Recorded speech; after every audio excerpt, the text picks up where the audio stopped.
ಮೊಟ್ಟೆ ತಿಂದ್ರೆ ಕ್ಯಾನ್ಸರ್ ಬರುತ್ತಾ? ಈ ಪ್ರಶ್ನೆ ಇತ್ತೀಚೆಗೆ ಎಲ್ಲರನ್ನೂ ಕಾಡ್ತಿದೆ ಅಲ್ವಾ? ನಮ್ಮ ದೈನಂದಿನ ಬ್ರೇಕ್ಫಾಸ್ಟ್ನಲ್ಲಿರುವ ಮೊಟ್ಟೆ ನಿಜವಾಗಿಯೂ ಅಪಾಯಕಾರಿಯೇ? ಬನ್ನಿ, ಇದರ ಹಿಂದಿರುವ ನಿಜವಾದ ಸತ್ಯ ಏನು ಅಂತ ತಿಳ್ಕೊಳ್ಳೋಣ. ಪ್ರತಿದಿನ ತಿನ್ನುವ ಆಹಾರದ ಬಗ್ಗೆಯೇ ಈ ರೀತಿ ಅನುಮಾನಗಳು ಬಂದಾಗ ಆತಂಕ ಆಗೋದು ತುಂಬಾನೇ ಸಹಜ. ಯಾಕಂದ್ರೆ ಆರೋಗ್ಯಕ್ಕಿಂತ ಮುಖ್ಯವಾದದ್ದು ಬೇರೇನಿದೆ. ಹಾಗಾಗಿ ಈ ಪ್ರಶ್ನೆಗೆ ಉತ್ತರ ಕಂಡುಕೊಳ್ಳೋದು ಬಹಳ ಮುಖ್ಯ. ಹೌದು, ವಾಟ್ಸಾಪ್ ಇರ್ಬೋದು ಅಥವಾ ಸೋಷಿಯಲ್ ಮೀಡಿಯಾ ಇರ್ಬೋದು, ಎಲ್ಲ ಕಡೆ ಒಂದು ಸುದ್ದಿ ಕಾಳ್ಕಿಚ್ಚಿನ ಹಾಗೆ ಹರಡುತ್ತಿದೆ. ಅದೇನಂದ್ರೆ, ಕೆಲವು ಪ್ರಸಿದ್ಧ ಬ್ರ್ಯಾಂಡ್ಗಳ ಮೊಟ್ಟೆಗಳಲ್ಲಿ ಕ್ಯಾನ್ಸರ್ಗೆ ಕಾರಣವಾಗುವ ವಿಷಕಾರಿ ಅಂಶವಿದೆ ಅಂತ. ಇದರಿಂದ ಮೊಟ್ಟೆ ಪ್ರಿಯರಿಗೆಲ್ಲ ಸಿಕ್ಕಾಪಟ್ಟೆ ಗೊಂದಲ ಮತ್ತು ಭಯ ಶುರುವಾಗಿದೆ.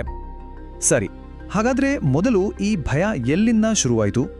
ಜನರು ಯಾಕೆ ಇಷ್ಟೊಂದು ತಲೆ ಕೆಡಿಸ್ಕೊಂಡಿದ್ದಾರೆ ಅಂತ ನೋಡೋಣ ಬನ್ನಿ. ಈ ಎಲ್ಲ ಆತಂಕದ ಮಧ್ಯದಲ್ಲಿರೋದು ನೈಟ್ರೋಫ್ಯುರಾನ್ಗಳು ಅನ್ನೋ ಒಂದು ರಾಸಾಯನಿಕ. ಅಸಲಿಗೆ ಕೋಳಿಗಳಿಗೆ ರೋಗ ಬರಬಾರ್ದು ಅಂತ ಬಳಸುವ ಒಂದು ಆಂಟಿಬಯೋಟಿಕ್ ಇದು. ಇದರ ಸಣ್ಣ ಅಂಶ ಮೊಟ್ಟೆಗಳ ಮೂಲಕ ನಮ್ಮ ದೇಹ ಸೇರಿ ಆರೋಗ್ಯ ಹಾಳು ಮಾಡುತ್ತೆ ಅನ್ನೋದೇ ಈ ವದಂತಿಯ ಹಿಂದಿರೋ ಕಥೆ. ಓಕೆ, ವದಂತಿಗಳ ಬಗ್ಗೆತೂ ಆಯಿತು. ಈಗ ಸತ್ಯ ಏನು ಅಂತ ನೋಡೋಣ. ಈ ಇಡೀ ವಿಷಯದ ಬಗ್ಗೆ ನಮ್ಮ ದೇಶದ ಅಧಿಕೃತ ಸಂಸ್ಥೆಗಳು ಏನು ಸ್ಪಷ್ಟನೆ ನೀಡಿವೆ ಅಂತ ತಿಳ್ಕೊಳ್ಳೋಣ. ಡಿಸೆಂಬರ್ 20, 2023 ಇದೊಂದು ಇಂಪಾರ್ಟೆಂಟ್ ಡೇಟ್.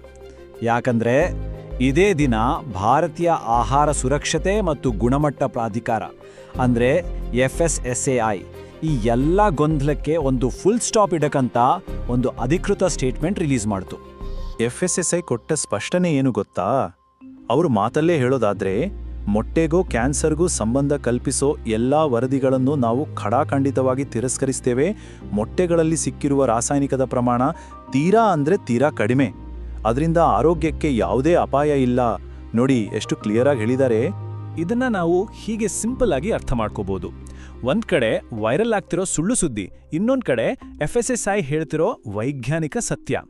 ಸುದ್ದಿಯಲ್ಲಿ ಹೇಳಿರೋ ಆ ಮಿತಿ ಅಥವಾ ಲಿಮಿಟ್ ಇದೆಯಲ್ಲ, ಅದು ಡೇಂಜರ್ ಲೆವೆಲ್ ಅಲ್ಲ. ಅದು ಜಸ್ಟ್ ಲ್ಯಾಬ್ನಲ್ಲಿರೋ ಮಿಷಿನ್ಗಳು ಕಂಡುಹಿಡಿಯೋಬಲ್ಲ ಅತಿ ಸಣ್ಣ ಪ್ರಮಾಣ ಅಷ್ಟೇ. ಸೊ ಫೈನಲ್ ವರ್ಡಿಕ್ಟ್ ಏನಪ್ಪಾ ಅಂದ್ರೆ, ಎಲ್ಲವೂ ಕ್ಲಿಯರ್ ಆಗಿದೆ. ನಮ್ಮ ದೇಶದಲ್ಲಿ ಸಿಗುವ ಮೊಟ್ಟೆಗಳನ್ನು ಯಾವುದೇ ಭಯ ಇಲ್ಲದೆ ಸೇವಿಸಬಹುದು ಅಂತ ಅಧಿಕೃತ ಸಂಸ್ಥೆಗಳೇ ಗ್ಯಾರಂಟಿ ಕೊಟ್ಟಿದೆ. ಸರಿ, ಈ ವದಂತಿ, ಭಯ ಎಲ್ಲದರಿಂದ ಈಗ ಹೊರಗೆ ಬರೋಣ. ಮೊಟ್ಟೆಗಳಲ್ಲಿ ನಿಜವಾಗಿಯೂ ಅಡಗಿರುವ ಪಾಸಿಟಿವ್ ಶಕ್ತಿ ಅಂದ್ರೆ ಅದರ ಪೌಷ್ಟಿಕಾಂಶದ ಬಗ್ಗೆ ಮಾತಾಡೋಣ. ಪ್ರತಿಯೊಂದು ಮೊಟ್ಟೆ ಕೂಡ ಒಂದು ನ್ಯೂಟ್ರಿಷನ್ ಪವರ್ ಹೌಸ್ ಇದ್ದಾಗೆ. ಮೆದುಳಿನ ಚುರುಕುತನಕ್ಕೆ ಬೇಕಾದ ಕೊಲೀನ್, ಕಣ್ಣಿನ ಆರೋಗ್ಯಕ್ಕೆ ಕವಚದಂತಿರೋ ಲ್ಯೂಟೀನ್ ಮತ್ತೆ ಜಿಯಾಕ್ಸಾಂಥಿನ್, ಹಾಗೆ ನಮ್ಮ ಮಸಲ್ಸ್ ಮತ್ತು ದೇಹದ ಬೆಳವಣಿಗೆಗೆ ಬೇಕಾದ ಕಂಪ್ಲೀಟ್ ಪ್ರೋಟೀನ್ ಎಲ್ಲವೂ ಒಂದರಲ್ಲೇ ಇದೆ. ನಾವು ಕಂಪ್ಲೀಟ್ ಪ್ರೋಟೀನ್ ಅಂತ ಹೇಳಿದ್ವಲ್ಲ, ಅದರ ಅರ್ಥ ಏನು ಗೊತ್ತಾ? ನಮ್ಮ ದೇಹಕ್ಕೆ ಬೇಕಾದ, ಆದರೆ ತಾನಾಗಿಯೇ ಉತ್ಪಾದಿಸಿಕೊಳ್ಳಲಾಗದ 9 ಬಗೆಯ ಅಗತ್ಯ ಅಮೈನೋ ಆಮ್ಲಗಳು ಒಂದೇ ಒಂದು ಮೊಟ್ಟೆಯಲ್ಲಿ ಸಿಗುತ್ತೆ. ಇದು ನಿಜಕ್ಕೂ ಒಂದು ಸೂಪರ್ ಫುಡ್ ಅಲ್ವಾ? ಇನ್ನು ಕೊಲೆಸ್ಟ್ರಾಲ್, ಇದು ಮೊಟ್ಟೆ ಬಗ್ಗೆ ಇರುವಂಥ ದೊಡ್ಡ ತಪ್ಪು ಕಲ್ಪನೆ. ಕೇಳಿ, ಸುಮಾರು 70% ಜನರಲ್ಲಿ ಮೊಟ್ಟೆ ತಿಂದ ತಕ್ಷಣ ರಕ್ತದಲ್ಲಿ ಕೊಲೆಸ್ಟ್ರಾಲ್ ಹೆಚ್ಚಾಗೋದೇ ಇಲ್ಲ. ಇನ್ನುಳಿದ 30% ಜನರಲ್ಲಿ ಅವರ ಜೆನೆಟಿಕ್ಸ್ ಕಾರಣದಿಂದ ಸ್ವಲ್ಪ ವ್ಯತ್ಯಾಸ ಆಗ್ಬೋದು ಅಷ್ಟೇ. ಸೊ ಹೆಚ್ಚಿನವರಿಗೆ ಇದರಿಂದ ಯಾವುದೇ ಪ್ರಾಬ್ಲಮ್ ಇಲ್ಲ. ಸರಿ, ಈಗ ನೇರವಾಗಿ ಮಾರ್ಕೆಟ್ಗೆ ಹೋಗೋಣ. ಅಂಗಡಿಯಲ್ಲಿ ನೋಡಿದ್ರೆ ತರಹೇವಾರಿ ಮೊಟ್ಟೆಗಳಿರುತ್ತೆ. ಬಿಳಿ, ಕಂದು, ನಾಟಿ ಯಾವುದನ್ನ ತಗೋಬೇಕು? ಆರೋಗ್ಯಕ್ಕೆ ಯಾವುದು ಬೆಸ್ಟ್? ಬನ್ನಿ ನೋಡೋಣ.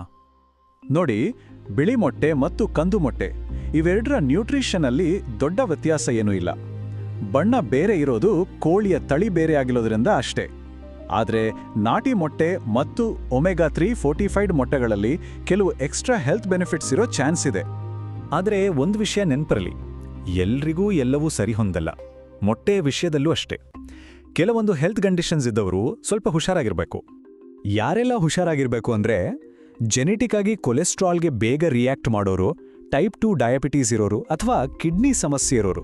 ಇಂಥವರು ದಿನಕ್ಕೆ ಎಷ್ಟು ಮೊಟ್ಟೆ ತಿನ್ಬೋದು ಅಂತ ಖಂಡಿತ ಡಾಕ್ಟರ್ ಅಥವಾ ನ್ಯೂಟ್ರಿಷನಿಸ್ಟ್ ಹತ್ರ ಕೇಳಿ ತಿಳ್ಕೋಬೇಕು. ಕೊನೆಯದಾಗಿ ಒಂದು ಸೂಪರ್ ಟಿಪ್: ಮೊಟ್ಟೆನ ಹೇಗೆ ತಿಂತೀವಿ ಅನ್ನೋದು ಇಂಪಾರ್ಟೆಂಟ್. ಅದನ್ನ ಬೇಯಿಸಿ ತಿನ್ನೋದು ಅಥವಾ ಪೋಚ್ ಮಾಡಿ ತಿನ್ನೋದು ಎಲ್ಲಕ್ಕಿಂತ ಹೆಲ್ದಿ.